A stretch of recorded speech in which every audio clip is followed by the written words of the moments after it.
So you can find it on the You website. need Okay, it, Amanda? awesome. Okay. Yeah. Oh, okay. Oops. Okay.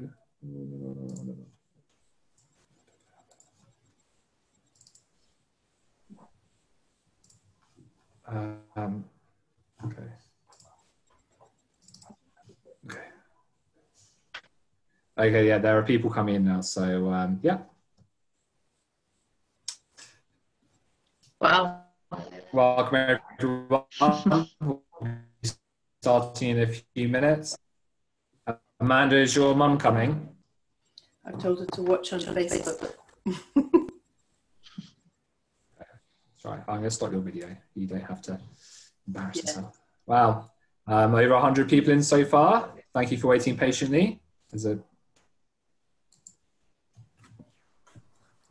good chance it's on Facebook. Okay.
Hello, everyone. Welcome. We'll get going in just a couple minutes.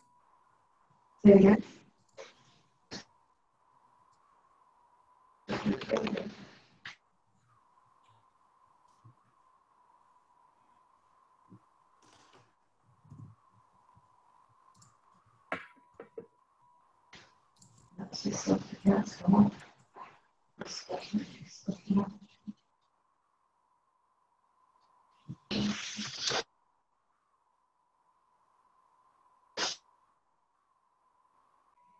Hello to everyone. Is this thing on? Lawrence, we live?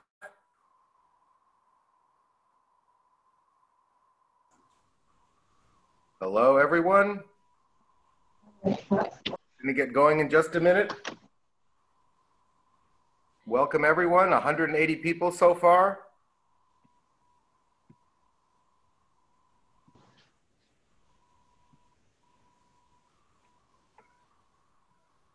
Great. Thank you for everybody who responded. You can hear me. Welcome to everyone from around the world. A couple hundred of you already, and almost 500 of you signed up, and that's just on Zoom. Hopefully lots more on Facebook. My name is Jay Chauffet. I'm here coming to you from a beautiful spring evening in my home in Tel Aviv. Hope all is well and everyone is sheltering safely or beginning to go out maybe safely wherever you are. I'm Development Director and International Relations Director of SPNI, the Society for the Protection of Nature in Israel, HaChavra L'Haganat HaTeva. We're Israel's oldest, largest leading environmental NGO in environmental protection, environmental education, and community activism, in advancing the love of outdoors through hiking and trailblazing and trail marking. We run in normal times when it's not Corona, 11 field schools around the country where students and hikers can spend time in nature, get to know the local areas all around Israel. Welcome you all joining us from around the world as you're joining. Welcome from Tel Aviv. We have a really exciting program tonight. Very, very happy to be hosting Amanda Lind. Amanda, we're going to introduce her in just a second. I'm going to wait for a few more people to gather and just again tell you that we're here from Tel Aviv, from Jerusalem, where Amanda is, from Modi'in, where Lawrence Casimir, who's backing us up on the all the Zoom and Facebook issues tonight, and Alen Casal, who's the director of the Jerusalem Bird Observatory. She's one of our panelists behind the scenes as well, and will be answering your questions in the chats, hopefully, as they come in. So welcome to people in Potomac, Maryland, and in London, and in New Jersey, Leon and Maggie, in Memphis, New Hampshire, hello Barbara, Philadelphia, people from Passaic, from Montpellier, not in Vermont, but in South France. Welcome, welcome. And New York City, Toronto, I'm sure all are major places. So thank you everybody for joining us here at SPNI. We have a whole menu of webinars coming up in this format, starting on Sunday with, today is Sunday, and then a week from today, we'll be having our CEO, Iris Hahn, who will be with us at this time. The night after that, where there's going to be a special webinar hosted by our partners at Canadian SPNI. Welcome all of you in Canada. That'll be together with Diane Sachs, the former EPA Commissioner of Ontario, and with Iris Hahn, and with a few other guests. That'll be an exciting evening a week from Sunday. And after that, we have Alon Rothschild, our biodiversity expert, coming up talking about the Mediterranean, and a whole series of birders, and a very full webinar of events. So thank you all very much for joining. Thank you, Lawrence, Alen, and especially thank you to Amanda Lynn, my colleague in Jerusalem. Amanda is a longtime director of community gardening for SPNI in Jerusalem.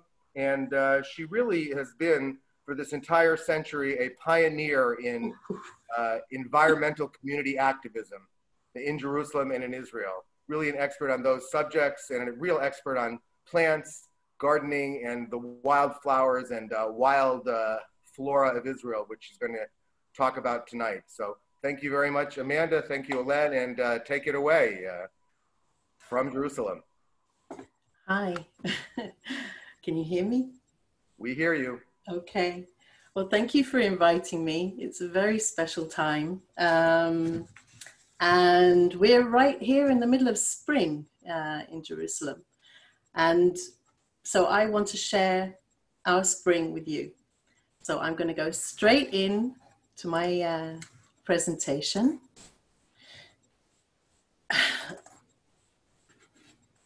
Hold on.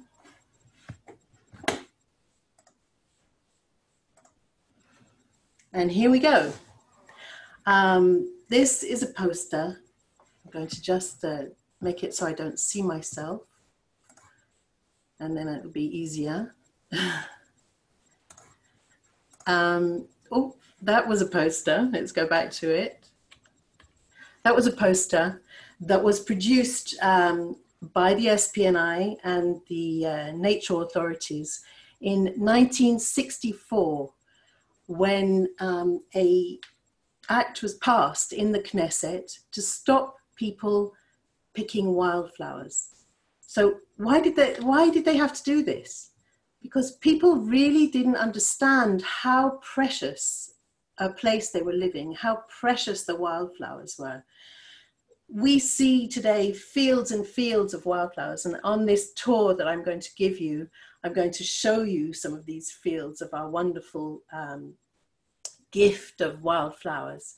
But people didn't understand that. They were just kept picking. So in 1964, this act was passed, and it was really one of the most influential public campaigns that the SPNI has done and is remembered for. Really one of them that really put the SPNI on the map. And here is another one of the posters. And these posters were distributed in schools, and we're going to now go and have a look at some of these wonderful flowers. But I'm going to tell you how I got to this. I was in the late 80s. I went and did an Ulpan, a Hebrew learning course on Kibbutz Magan Michael, which is on the coast just south of Haifa. And here we're looking from the air, from the sea, from the Mediterranean, at the kibbutz with its fish ponds, and then with the wonderful Carmel range behind. And while I was on the kibbutz, we had wonderful trips to the south and to the north, but my favorite and most, the one that affected me the most, was actually walking from the kibbutz up to the Carmel range and seeing all the wildflowers. And this for me was the beginning of my love of plants here in Israel. And I was lucky enough afterwards to be given an apprenticeship at the Rothschild Memorial Gardens, which is actually right in the middle of the picture up on the Carmel, looking back at Kibbutz Magan Michael, where there is, of course, an SBNI field school because it is such an important place. And then from there, I've got to get the hang of this, sorry. I went to study at back in England at the Royal Botanic Gardens, Kew. And in this magnificent setting, I understood over the 3 years that I studied there for the Kew diploma, how important it was to be involved with preserving biodiversity. And I came back to Israel to work in this field. So, global biodiversity hotspots. This is what we're going to talk about now. The Mediterranean is one of the most important global diversity hotspots. And of course, they only cover 2% of the whole of the land surface of the earth. And we in Israel are in this tiny spot. Well, let me see if I can show you just there. That's where we are. And of course, without the biodiversity, we wouldn't survive. This, of course, is where we are, is a meeting of Africa and Asia. And we are blessed with such a wonderful landscape with these, we have a large amount of desert, but we also have our water spaces. We have our hills, and we have our craters, and all of this allows us to enjoy such a wonderful flora. So a few numbers, the Mediterranean climate being so hot in the summer and dry, and yet we do have a good amount of water. You can read that, but of the IUCN, which is the International Union of the Conservation of Nature, has identified 257 of our in our 2,500 species of higher plants that are present in our within Israel. Those 257 are endangered plants, and that's really what that is the important part about this, that we have a lot of endangered plants that we need to care for. So now let's look at some pictures of plants. I thought I'd start off with, of course, a view of Jerusalem. We're looking here at the view of the old city walls, and the SPNI has adopted several urban nature sites, and one of them is Bible Hill. The Bible Hill is an example of how over the seasons we can see wonderful layers of different plants.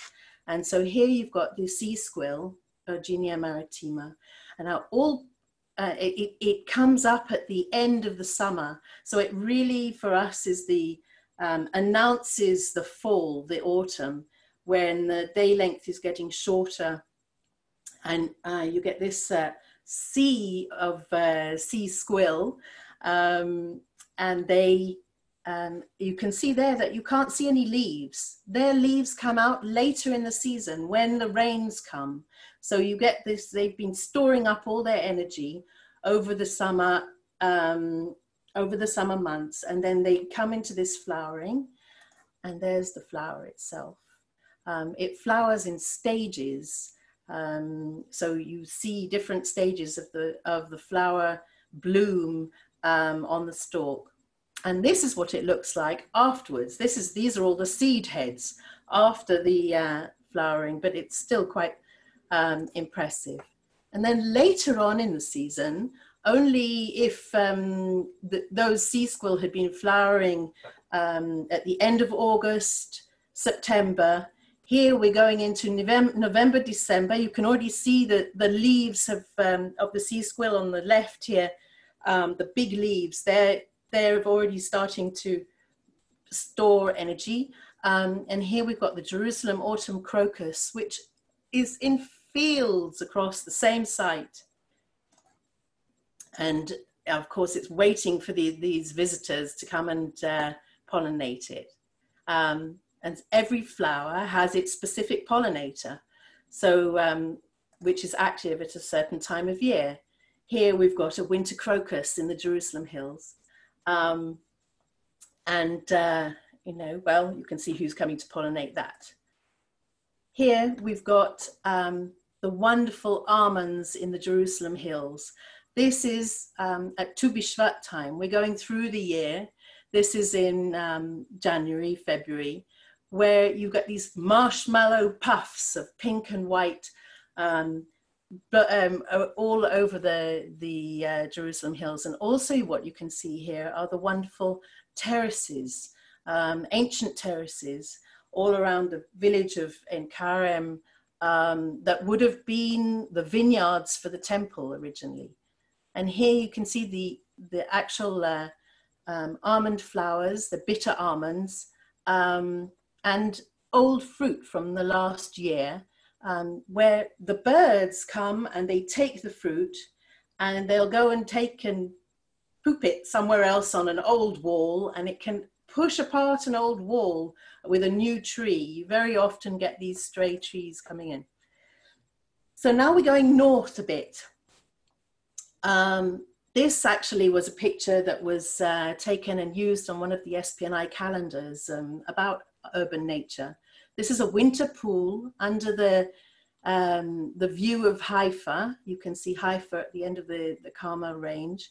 And here, growing in this swampy land, is Narcissus terzetta, our common narcissus. And it grows all the way from along the coast. But it's a joyous sight around January, February, also around January, February. But it likes its feet wet in the marshy waters. Now we're back in the Judean hills, and you can see here Cyclamen. They grow in carpets under trees in the shade. They're the Primula family. And this is our native Cyclamen persicum, even though it says it's from Persia. And you can see how they droop their heads before, on the right here, there's a flower which is, before it unfurls, and the flags of the petals come up. And you get this wonderful variety from pink to white of Cyclamen.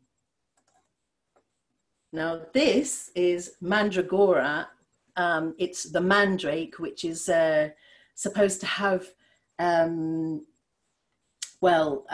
qualities that would give for potency. It's actually from the Solanum family, and I've tried where possible to put in also both in Hebrew and both in Arabic. And I tried where it isn't in Arabic, it's because I couldn't understand the translation. And this one is, the translation in Arabic is mad apple. That's really what the word is. And that's because all parts of this plant are poisonous. And like many of the solanums, like tomatoes, but deadly nightshade, this plant has very, very poisonous parts. You can see just a foot there on the left to see, so that you can see the size of this. And there are the flowers, which are very similar to perhaps eggplant, aubergine flowers. And so you can see the similarity of the family. And so we go on to another view. I really did want to show you views, how the landscape is spread with these fantastic colors. This is around March. The lupin, the blue lupin, around just above the Beit Shemesh area in the Ella Valley. And this, what's important about this picture and this area is that we did have there was an attempt to start fracking in this area. And SPNI, along with other environmental organizations, we worked to stop this being turned into an area where the underground would be heated up, and that possibly all of this wonderful nature could have been damaged. So there's the lupin. It does have these genetic, little genetic spurts. You can see here that it's got these wonderful, where they go, let me just, this one here is a white albino type. You sometimes find a little one pink one somewhere in a whole group. But when the flower has been fertilized, it changes from white to red or pinky purple to show that it doesn't need to be fertilized anymore, so the bee wouldn't have to work too hard. So now we've had lush green, and here we're looking at the desert green.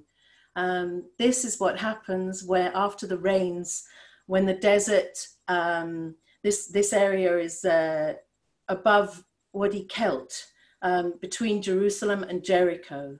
So it's the Judean Desert, and you can see areas which are greener where the rain has actually fallen and been caught in a catchment.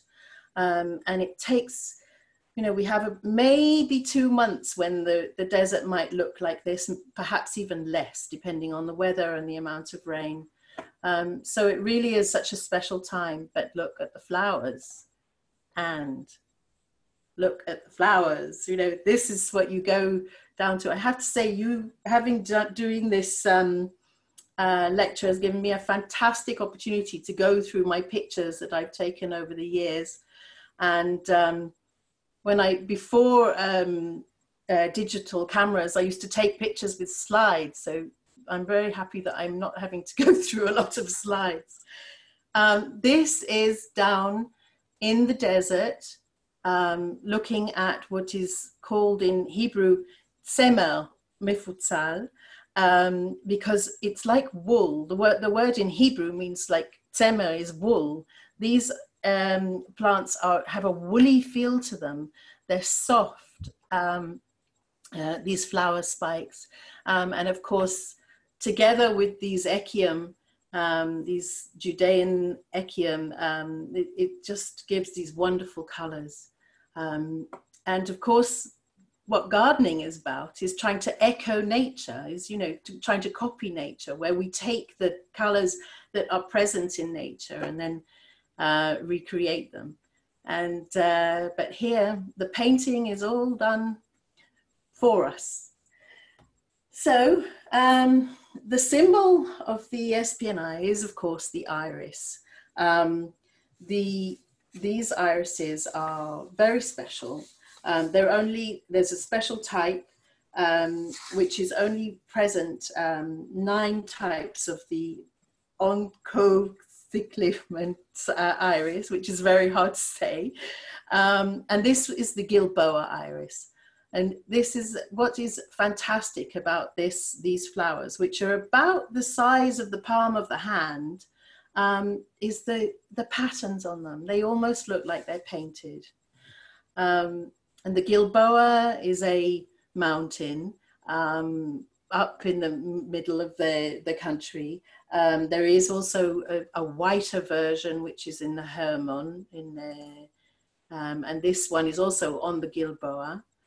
And here, this is the site of the Atropurpurea iris, a dark purple iris, which I'll show you in a minute. But why I'm showing you this is because this is a lovely group of people who I work with, and we have volunteers, and this is our annual trip where I took them to visit the irises.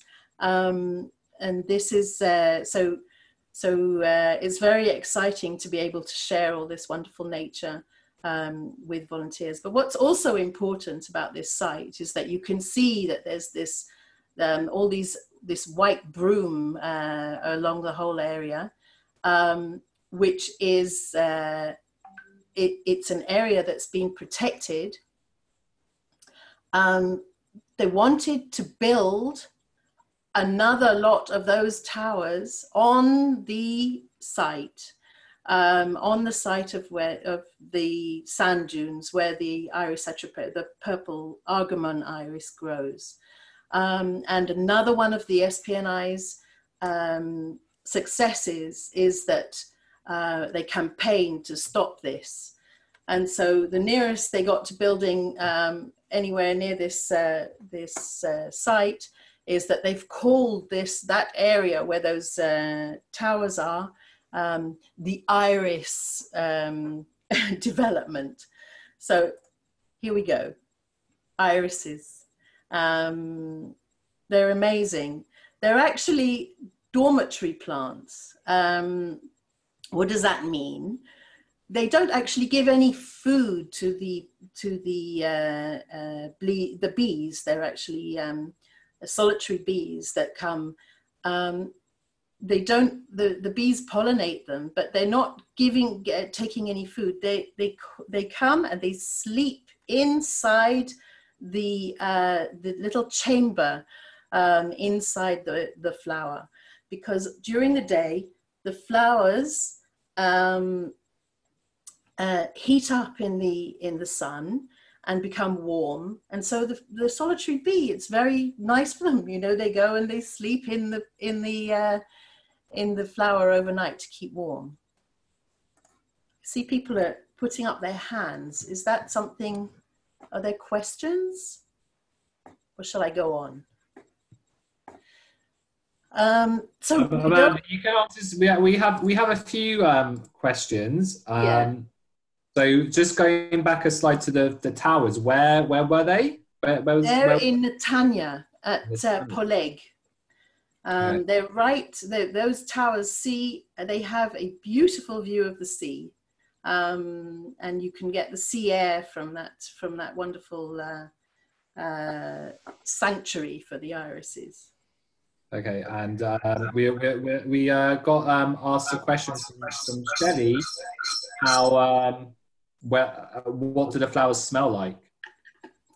They don't. They have a very delicate perfume. They're not, because they're not trying to attract the bees by their perfume. The bees somehow know that that's the good place to go and sleep at night. Okay, right. I think I'll leave you to continue on. Okay. We'll keep answering the questions. All right. So now we're going down south. We've gone from Haifa in the north. We've gone along the Carmel. We've been to Jerusalem, and now we're going down south, very close to the Gaza border, where they have every year a festival called Drone Adom.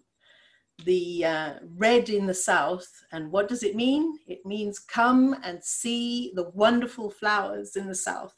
And the red that you can see, which as far as the eye can see here in this eucalyptus forest, it is an anemone. And we're going to see another closer look at it. Actually, when I went there, it was after the rain, and you can see the heads of these flowers are bending down because they're wet with rain. But it really is, it's almost too much to be able to absorb when you go to this place, because the red is so strong. And here is one of them close up. Now, we do have quite a few red flowers, and we have sort of along the seasons, you know, we have white flowers, we have white at the beginning of the season, and then later on we go into red. This anemone, you can tell that it's an anemone because before they're fertilized, they're displaying this white ring. And And so that's how you tell that it's an anemone. And then, of course, we have another red, which is a poppy. You can see here, you can tell by the kind of furry flowers before they have this sort of hairy look before they open the flower. They have 4 petals, and then a very noticeable poppy bud where the seeds will develop. And then also we have Ranunculus. Ranunculus asiaticus. I like the way it's called in English. Its common name is the Turban Buttercup. The turban is this part here where the stamens are inside the flower. In Hebrew, it's called norit. And so those are the 3 different types of red flower in our spring, which it's nice to know the difference between them. And here, the norit, this is quite near my home, where I live just outside of Jerusalem. And this is a hill, a cliff edge where you can see that it's after the rain, and you can see them all, but between them are a bunch of terrestrial orchids. Now, many people know orchids as the wonderful tropical orchids that grow originally from the rainforest and hang on trees in the damp. But here we have what is called Cyclamen, terrestrial orchids that grow in the ground, and they are very, very special. All are protected, and they are trying to attract, in mimicry, they're trying to attract different types of insects to fertilize them, to pollinate them. This one, I'm sure you can see, it's a type of fly that it's trying to attract. It wants the fly to come and mate, and it comes, and I'll show you later on another one where you can actually see how the pollen then sits on the fly or the bee afterwards. This is the Anatolian orchid, another one, very, very beautiful. This year has been amazing for orchids. Everywhere you go, everywhere you look, they come out. There are years when there are less.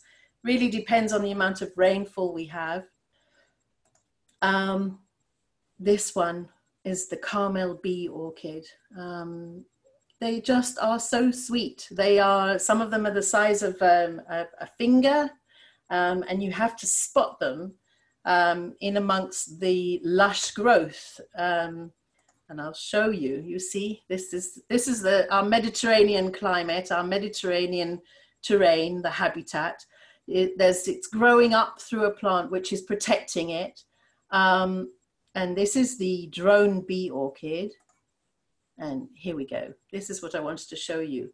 The drone bee is going to come in here and land on the orchid, and its back, the back of its head, the pollen is here, and it will get attached to the drone bee, and it will fly off and go and land on another flower and pollinate it. And so that's how they work. They're very, very clever. But who would have thought it? This is what we're looking at. You know, you're walking through nature. Where are the orchids? Well, that red bush there is Atlantic Pistachio, and behind it are, of course, another bank of wonderful flowers, it's really magical. Anyone who goes walking with me knows that I will go, you know, scraping through the undergrowth to go and find one of these, which really refill your batteries on with what's going on around. This one was actually within 500 meters of my home, so it was okay that I went and took it. I took the picture this year.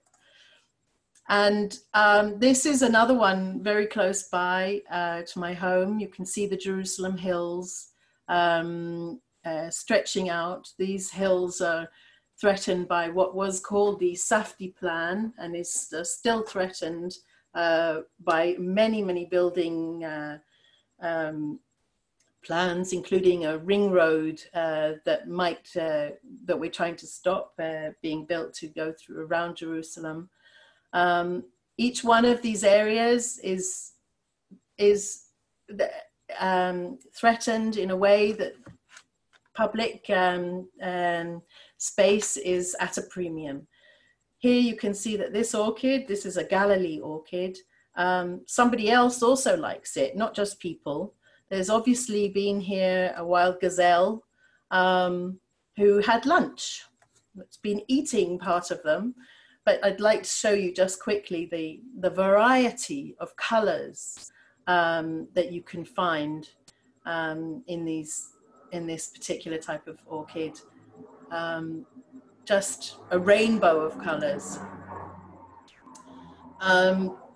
This is the tallest of all the terrestrial orchids, this one, the violet limodor, which actually took last week. And just, this is an ordinary plant. This plant is not even protected, but it is just showing you again the variety of color that you can find. This in the Judean hills is called Dama Maccabim, the red everlasting.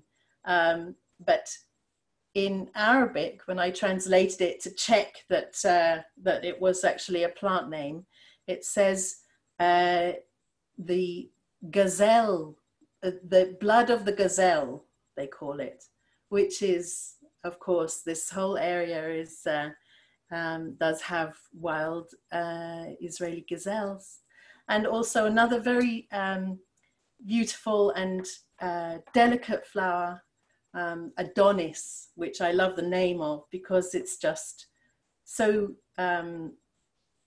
like a mark of the end of the spring, which we're coming to very, very soon. All these wonderful flowers are going to be drying up. So as Israel's future is as an urban state, we're a very small country with a lot of people who are looking to have a home. And it's really, really important for everybody to be able to enjoy the nature and to enjoy our open spaces. And that's what we're trying to do through education, through working with planning committees. When it says here, prevention of habitat destruction, this is the New Jerusalem train, which is going over the Ramot Valley into Jerusalem. And this particular bridge was built to allow for ecological corridors so that wildlife would be able to pass through and regenerate and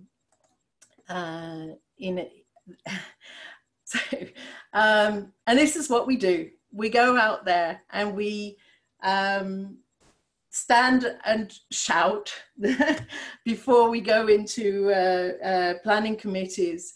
This is a small group of people. It's very early in the morning, but more people come along later. But this is one of the planning actions that we've been doing to save our wildlife. And this is just one of this is the end of we're coming to the end of my talk. This is the afternoon iris, which is at the end of the day, it comes out in such a beautiful colors and heralds the evening. And so with that, I'd like to say that the work we do, we want to be able to carry on going out into nature and taking groups out into nature to show our love of nature. Thank you.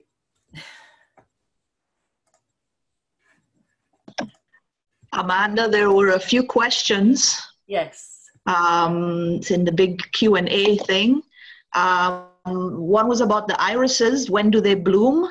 And do they produce pollen or nectar?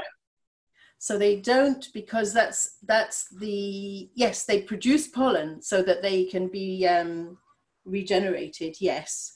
But they bloom March and April, February, March, April. That's the time. Okay. And on the screen, when you showed the lupins, yes, they were the yellow mustard, the hardal. Yes. So someone wanted to know if it's an invasive species here. Where she lives, it's invasive non-native. No, it's not invasive. It's annual, and it can be well. It's use it for mustard is what all I can say. Pull it out. There's a lot of hard work. Very prickly seeds. But no, it's not. It's not invasive as such. No, can be easily pulled out, and not. And you don't have to worry about it. It's not protected. Sorry, before the next question, I just would like to thank Amanda very much for the presentation. It was really, really superb, and I have to say. Like personally, I know very little about flowers, and now I want to learn a lot more. So thank you very much. As Amanda was saying, the Society for the Protection of Nature in Israel, SPNI, does a lot of really important work protecting Israel's wildflowers. It really put us on the map 50 years ago, and we really appreciate it if you could help us continue our work by making a donation on our website, which is www.natureisrael.org. And we have quite a few questions about if this presentation and when and where this presentation we made available. So it will be tomorrow. It'll be tomorrow on our website, and you'll be able to share the link with your friends and watch it all again. And our website again is www.natureisrael.org. And I've just been asked, I'm going to hand back to Ellen to do more questions, but also being asked, Amanda, can you say a bit more about your work in community gardening and how people could meet you in the flesh to learn from you? Well, I've been working on community gardens in Jerusalem for the last 20 years. The first community garden in Jerusalem was in 1999. And today, through work with the Jerusalem municipality and the Jerusalem Foundation and Joint Israel, there are over 70 community gardens in the city, all different in little pockets where there are highly populated areas. Really, it's a platform for people to meet.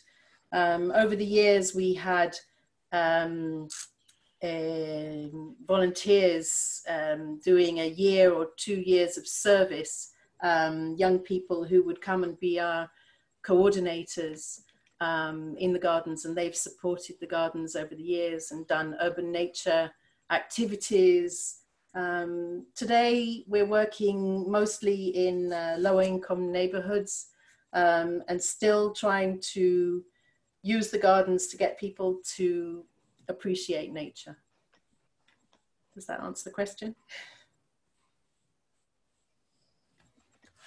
Yes, thank you.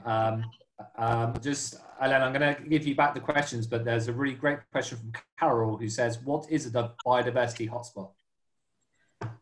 What is a biodiversity hotspot? You're going to have to listen to Alon Rothschild's lecture when that is, because he'll be talking about biodiversity, and he's an expert on biodiversity. What it means is there is a large amount of plants, animals, nature in a small area. That was the table that I showed that Israel is one of the most intense platforms for nature. So, but obviously bio is as in life, and diversity, the diversity of life. That's, I hope that answers it. Amanda, there was a question about whether SPNI does or wildflower walks, and I would say to that you probably do through, am I right? Well, I personally work with different groups, mostly pensioners, but it's open to anybody who's available because they're morning groups. I do one in English, and there's one called Vatikim Besviva, which is in Mevaseret in the Jerusalem Hills, but there are other groups like this across the country where volunteers get together to learn together and be activists to save or adopt an area close to their home, which they can turn into an urban nature site or protect an urban nature site. So yes, we do activities, but we try and make them activities which are just not one-off.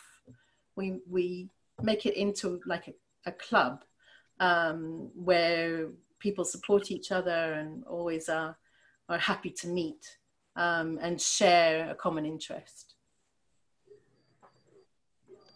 I would add to the Jerusalem Bird Observatory in Jerusalem also tries to do some wildflower walks every spring. So you can find information on the website for that as well. Two clarification questions, Amanda. One person wanted to know if the poppies we have in Israel are the ones that the drug comes from. And no. To clarify, is it, yeah, okay. The poppy, the poppy that that heroin comes from is from Asia, and it's pink. It's much bigger and pink. We've got a little red poppy. And one more clarification, was that 17 or 70 community gardens in Jerusalem? 70 with a 0. Awesome. Yeah. Fantastic. Yes. I'm only in a supporting role now because really it's taken off so well that I can do other things.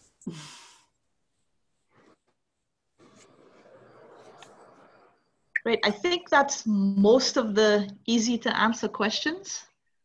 Okay. I have Amanda, I've just been emailed a question from Ida, who says, you showed a pool where the Narcissus taxata is found. Yes. Does that make sense? Where is it? And where's the water from? It's the Kishon Valley, just underneath Haifa. And in the picture, you can see there are a lot of people there. It's amazing that, you know, normally that as soon as there's something that's flowering, also the Gilboa Iris and the Netanya purple iris, people flock to see these. Really, there's a great love of the flora. So that, yes, just underneath Haifa. Okay, great. Sarah asks, what other urban nature sites in Jerusalem would you recommend? Well, of course, the Gazelle Valley. I'm also helping manage volunteers now at the Gazelle Valley. But there's something called the Green Map. If you look at greenmap.org.il, you can see that there's a green map which was created by the Jerusalem community of the SPNI, and on that map are many of the community gardens and many urban nature sites, and all sorts of other information. It may not be completely up to date in English, but we're working on it.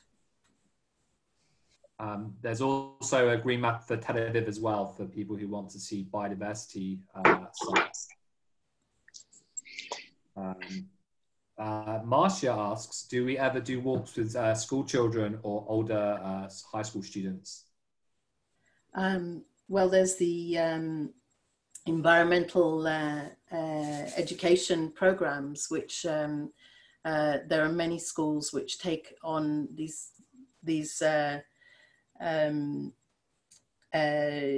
our environmental program all the year and learning about nature all the year round. Usually schools go out into nature once a year. They have what is called a tiur shnati, and they go to either stay in the field schools or they go on walks which our guides guide and take them through all the geology, geography, and flora and fauna of the site. So yes, it's intrinsically part of the school system that children should go out into nature. Awesome. I'm gonna hand back to Hélène for a question, but I just see a question about the Canadian birding trip, and we will reschedule it when we're allowed to travel again. We're very looking forward to coming back abroad, see our friends again, and meet all of you from who are joining us, and hopefully meet some people we've never met before, and see old friends again. Hélène, I'm going to hand questions back to you, if that's okay. Okay.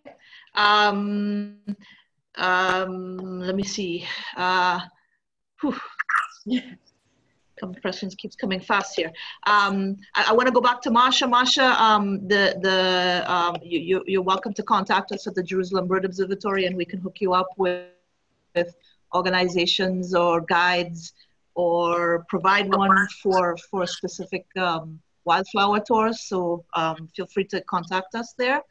And someone asked about the Red Book. There is a Red Book for plants and animals in Israel. I'm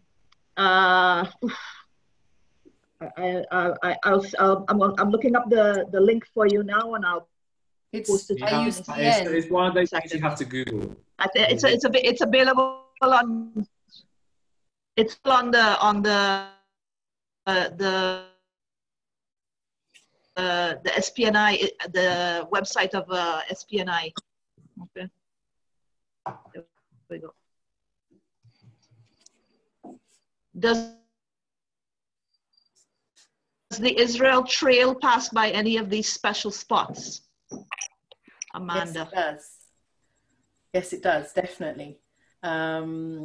It passes through the Judean hills, where many of these orchids, where I took pictures.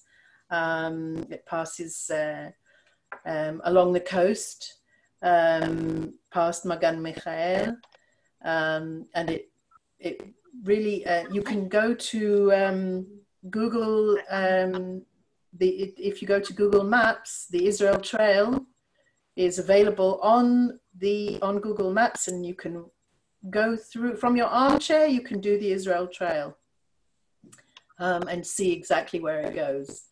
So yes, it goes through a whole load of these wonderful places.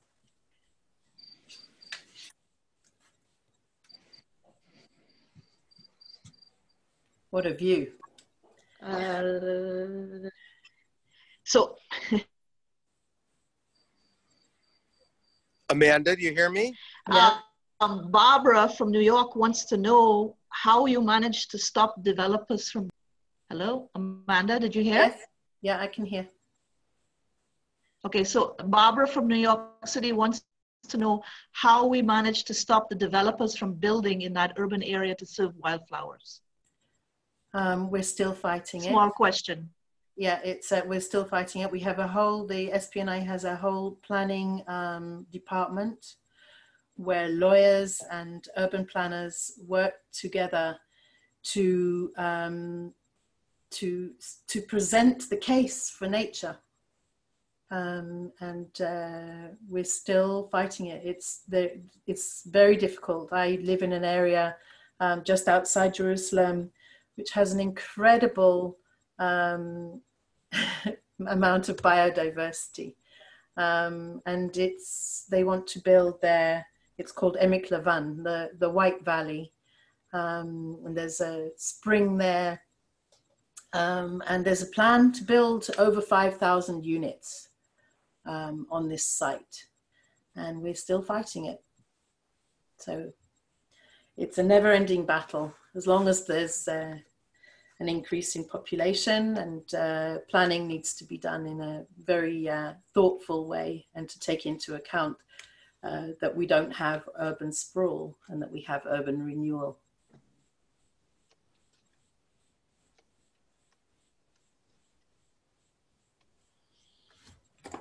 Okay. Jay? Hello? Jay, are you there? Yeah, hello. Oh, you all? Yeah. Amanda. Yes. That was a great talk. Thank you. Before I sum it up, I mean, it was incredible talk about wildflowers. I want to say I'm like Lawrence. I think I'm more of a fauna guy than a flora guy, but you opened my eyes to a lot of great stuff. Thank you so much. Very intimate portrait of the flowers and the fauna that pollinates them and that lives around them. Really enjoyed it. If you could just say one more word about people, you use the term community gardens. I asked about it, but I'm not sure people really know what they are. Talk about community gardens from the social capital, and, okay. and what really it is that you and the volunteers and all the people that work in it do. Okay.